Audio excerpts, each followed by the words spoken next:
நம்மளுடைய வாழ்க்கையில நம்ம போகக்கூடிய பாதையில இன்னொரு மனிதன் நம்முடைய பாதையை தீர்மானிக்க முடியாது.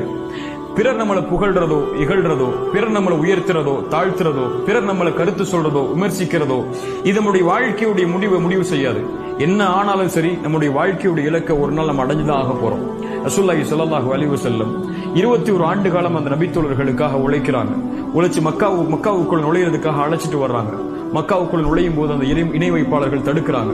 மக்காவில் உள்ள இணை வைப்பாளர்களுக்கும் ரசூலுல்லாஹி ஸல்லல்லாஹு அலைஹி வஸல்லம் அவங்களுக்கும் உடன்படிக்கை நடக்குது, ஹுதைபியா உடன்படிக்கை.